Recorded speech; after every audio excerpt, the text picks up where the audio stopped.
Might be for the intro, that.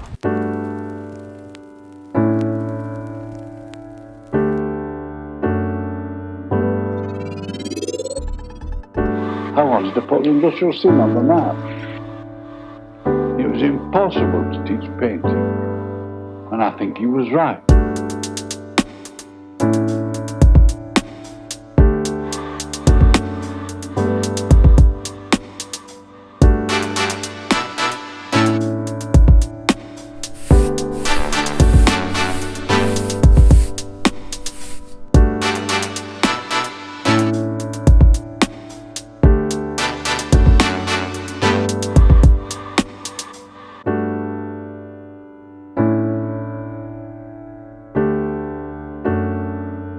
They like to call them matchstick figures. Well, they'll let them do it. I don't mind at all.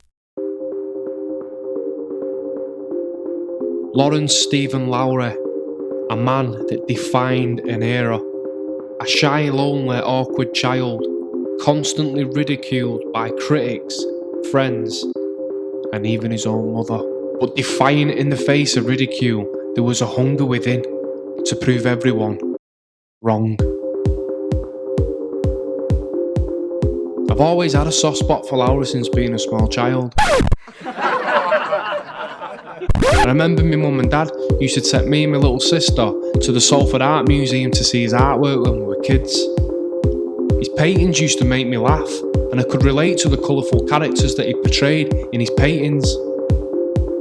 And I also remember being petrified of the man with a red nose. So I decided to make a documentary in honour of him. But I wanted you to come with me. I thought I'd start it at number 8 Barrett Street in Old Trafford. This was the first house that Lowry actually lived in. But like most things these days that have an historical significance, it's sadly been demolished and replaced by new development. We jumped in the car and headed here.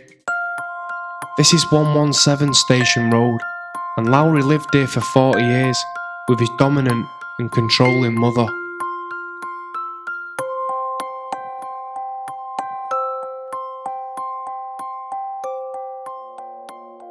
Lowry's parents were Robert and Elizabeth.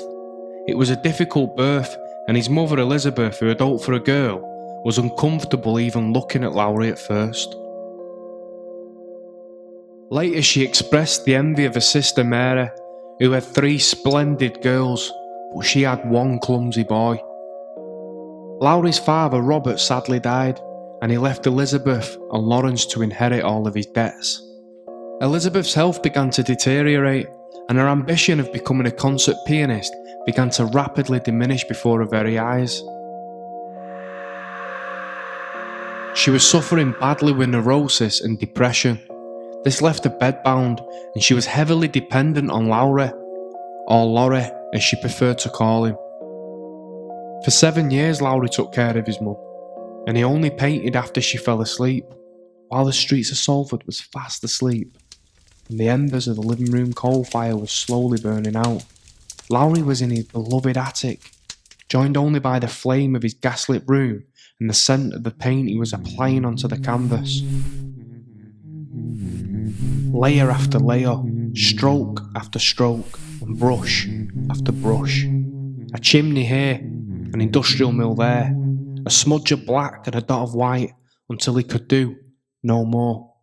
He was creating an atmosphere and capturing an era on canvas that was soon to be nothing but a distant memory and a chapter of our industrial history. I wanted to put the industrial scene on the map.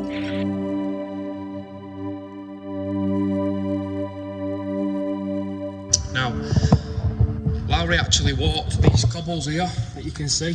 He would have actually walked them, and he'd have made his way down the street, and to the left was his house where, I'll just zoom you in, but where them bins are and the trees, his house backs up onto this beautiful mill that you can see.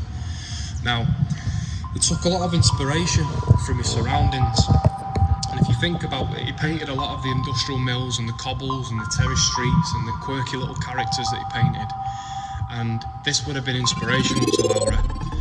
Because he had it all on his doorstep. He had the cobbles, the industrial spinning mills, and then he had the terraced houses. I can only presume there probably would have been more here at some point. But he had it all on his doorstep. And you can see how we got the inspiration for it, because it's absolutely stunning. Now this dates back to I think it's 1883, I could be wrong, it might be give or take a couple of years, and it was an industrial spinning mill. So he speaks a lot about how the sound from this mill was absolutely deafening, and the klaxon used to go off to signal the end of a shift, and with him only living here, it would have been absolutely so loud, and the sound would have reverberated all around these little cobbles here that you can still see today. It was very hot. It was a job I wouldn't have liked. They worked started at 6 in the morning and finished at 5:30 at night. How'd they like that today? But yeah, he'd have walked these streets because he was a rent collector. So he'd have made his way up and down here on a daily basis, and he would have been knocking on the houses of the locals, collecting the rent, and then back home. The daily struggles of life started to have an impact on Lowry's artwork. The weight of burden left by the passing of his father's death. Dealing with the contemptuous ridicule of his artwork by his dismissive mother. And on top of all that, Lowry was very lonely, and he wasn't getting the recognition he so greatly deserved. This began to show in Lowry's artwork, and he decided to paint a number of self-portraits that he liked to call the Horrible Head series. But even though these self-portraits didn't resemble Lawrence in any way physically, they were true representations of how he was feeling on the inside. And he was quoted as saying, "I think I reflected myself in those pictures. That was the most difficult period in my life. It was alright when my father was alive, but after that things were really difficult. I was tied to my mother, she was bedfast, and in 1932 to 1939, these portraits were me just letting off some steam." Sadly, in 1939, Lawrence lost his beloved mother.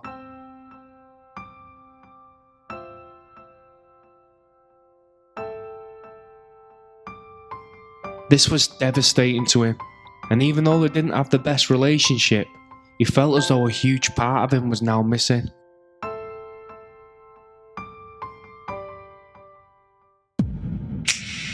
But 1939 wasn't all doom and gloom, because this was also the year that Lowry started to finally gain recognition for his art.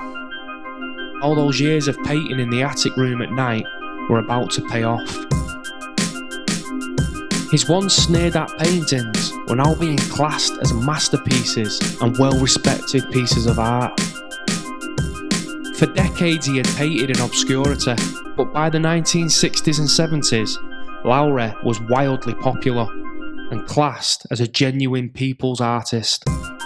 The man to whom many was just a Sunday painter was now being mentioned in the same breath as some of the greats. For the next part of this documentary, I decided to head over to the beautiful Peel building in Salford. This is a place where Lowry actually once studied, and whilst in the area, I thought I'd visit the majestic Salford Quays.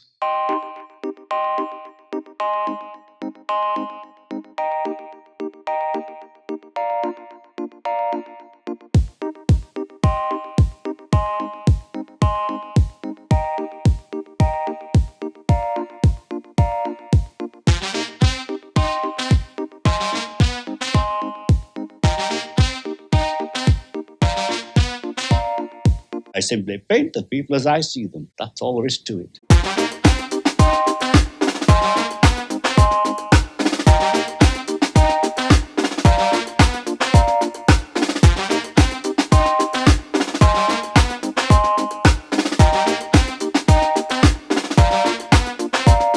It was impossible to teach painting, and I think he was right.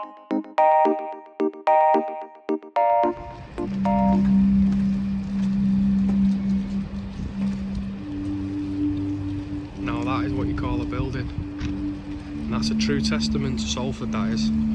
Now, from 1915 to 1925, Lowry actually painted here at the Peel building in Salford. And what he would do is, even though he worked very much alone and he didn't really mingle, he was here with like-minded people like himself, so they sort of inspired each other in a way. And this here is the Sulfur Museum.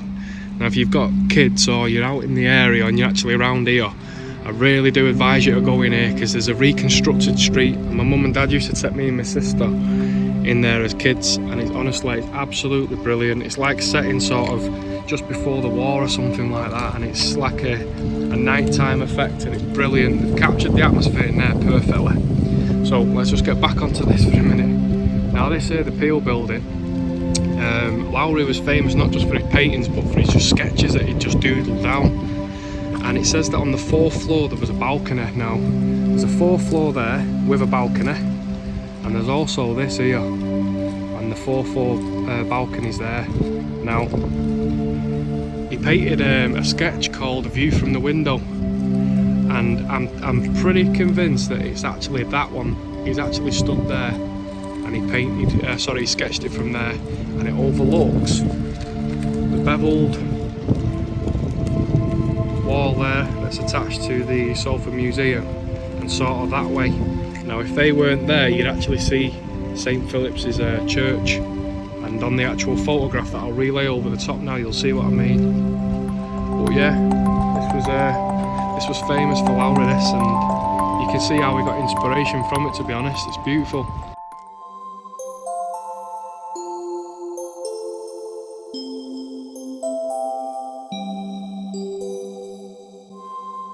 So here we are, outside the impressive Lowry Theatre. It officially opened its doors on October the 12th, 2000. The building contains 2,000 square metres of gallery space, and it displays some of Lowry's most famous artwork here. The paintings were collected over the years by the Sulfur Art Museum, where we visited earlier before. Between October 2011 and January 2012, the gallery hosted an exhibition. It housed about 100 pieces of artwork that belonged to Lowry's teacher and mentor, Pierre-Adolphe Villette. He too felt compelled to paint the rainy city of Manchester,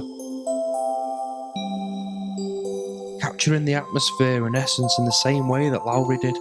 It was impossible to teach painting, and I think he was right. After leaving the theatre, I was sort of left with more questions than answers. I wondered what Lowry would have thought of all this. Would he have liked it? And I wondered, if he was alive at the time, would he have liked to have painted it? He gave permission to the Sulfur Art Gallery to house his artwork here, probably because he admired the building. It's a place of historical significance and a true landmark to Salford. So what would he have thought about his artwork being in such a new, futuristic building? Sadly, he's no longer here to answer the questions, but these were just a few things that were flying around my head at the time. What do you think?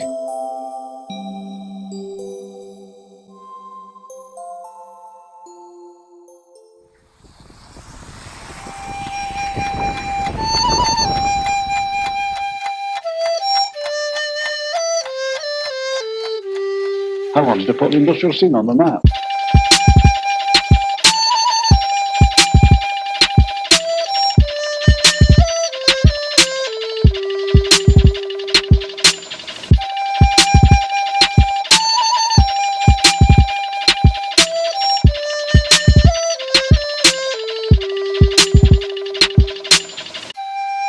I made careful inquiries to find out, and when I found out as far as I could see that nobody else had done it seriously, I said I'll try and put it on the map.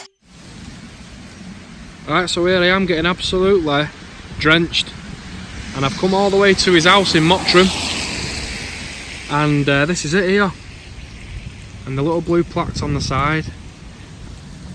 And if you sort of look, we've got the rain pelting down. It's got that moody vibe to it, just like his paintings did. It's so cool. It's quite nostalgic actually to be stood here. Now he painted some of his notable work here, and the owners now, they've put a carpet down, but underneath the carpet on the floorboards there are actual splashes of paint what he, from where he used to paint, and I'll put the picture over the top now. But it's quite strange because he was very lonely, and this house would have been chiming with clocks. He had loads and loads of clocks in his house, and there's a few theories as to why he had all these clocks, and they were set at different times. So if you walked into this house back when he had it, you would have heard all different types of grandfather clocks, little bed clocks, everything all going off at once, and they were all out of sync.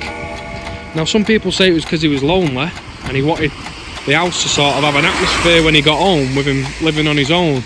There was no atmosphere, so the sound of the clocks kept him company. There's also other theories that he just didn't like to know what time it were, and I presume that was because he was quite lonely as well, you know. He just didn't really want to keep a focus on the time. I suppose I reflect myself, and my figures are bound to reflect myself and the figures, and I'm a very lonely sort of a person. But I've come all the way. We've come on a bit of a journey here. We've started it off in Swinton, and we're now here at Mottram outside this beautiful house, and it's absolutely so surreal to be stood outside here, and it's so cool. But yeah, he would have probably walked down here back when he had it and made his way into like Mottram town centre. He probably got his bits and bobs from here as well.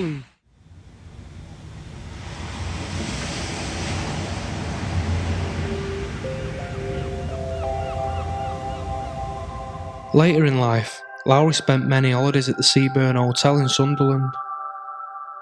He became fixated on the local scenery and would paint things such as the beaches, ports and the coal mines. Mostly painting while he was on holiday, and even when he didn't have his beloved sketchbook at hand, Lawrence would draw on the back of literally anything. From books to serviettes, napkins to envelopes, and he'd give them out to young people that were sat with their families. Something as minuscule as a little doodle on the back of a receipt has been known to fetch for thousands of pounds. Gone! Sold congratulations! Even though Lowry was a very private person, he did however make some long-lasting friendships. Some of these friendships included fellow artists such as Harold Riley, James Lawrence Isherwood,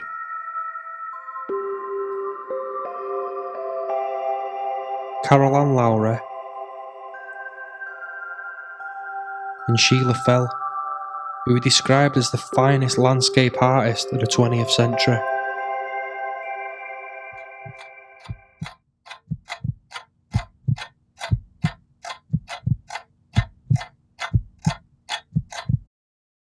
Following a stroke at his own, Lowry was taken to Woods Hospital in Glossop. He was diagnosed with having pneumonia, and on the 23rd of February 1976, Lawrence Stephen Lowry sadly passed away.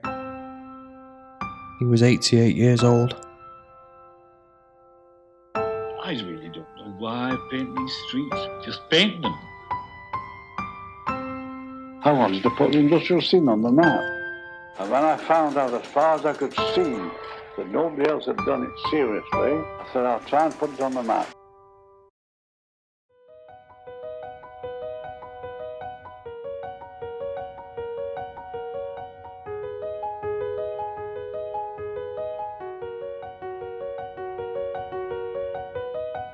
I really don't know why I paint these streets. Just paint them. I simply paint the people as I see them. That's all there is to it.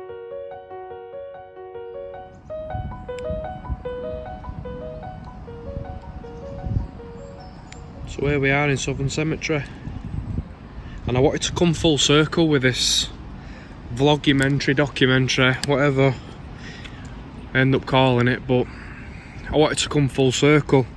I wanted to start off where he lived, walk the streets, the same streets that he would have walked, saw the same things that he would have seen, and just stepped into his life for the few weeks that I filmed this.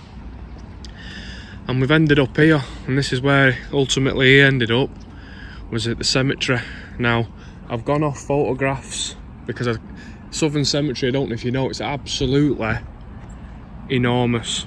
I mean, this is just a small part of it, and it's lovely in autumn. The leaves are just falling now, and there's a proper stillness to it.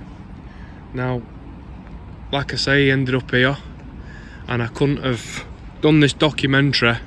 I could have just ended it near his house or something, but I wanted to pay my respects. So I followed a photograph I saw online, and I saw that tree was a bit wonky, and next to it stood that grave there with a big point on the top, and it sort of got a bit of a rough idea where it were, and I followed my instinct, and luckily we're here. And there's his grave. Lawrence Stephen Lowry, born the 1st of November 1887, and he died on the 21st of Feb 1976. And people have paid their respects, and look at that, they've put the little art brushes down and stuff like that, you know, and his mother and father are buried here as well. And I couldn't have, like I say, I don't want to end it on a morbid note, you know. I'm looking at it a different way. I'm looking at it that you can sit back and look at it and sad that he's no longer with us, but I'd sooner look at it in a way that I'm happy that it happened, do you know what I mean? And I'm happy that what he's left us now is all his artwork, and he's inspired. There's been books on him, there's documentaries on him, there's films on him, and you know, just a guy against all the odds, defied everyone and stuck to something that he believed in and left a massive legacy. There's even shopping centres named after him in streets. So rather than end it on a sad note, you know, and looking at it like he's no longer here, I'm glad that what he did, and I'm glad that he left us a legacy and for everyone to admire his artwork. So there you go, Mr. Lowry, there for you. Thank you for everything you offered us. You was truly a one-off. So I'm going to wrap up the vlogumentary now, and it's been an emotional roller coaster that we've all been on, highs and lows all over the show, and we've ended it here. Now, I don't claim to be no historian, I'm not. I'm just simply someone that I have a bit of a fixation on characters that inspire people and that inspire me, and Lowry's definitely someone that inspired me and many others. So I thought I'd dedicate a documentary on him and bring everyone with me if I could. There's probably stuff that people will say, oh, you've left this out and you should have put that in, and you know, but like Lowry said, he paints the people as he sees the people, and that's all there is to it. And that's exactly the attitude that I had with this documentary. I've painted a documentary as I see the documentary, and that's all there is to it.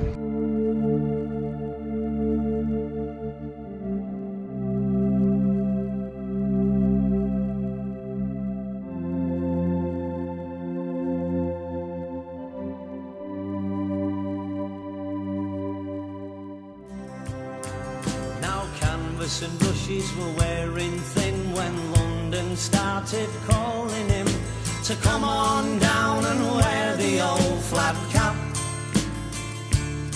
They said, tell us all about your ways and all about them Sulfur days. Is it true you're just an ordinary chap?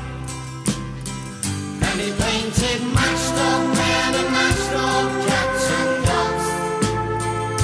He painted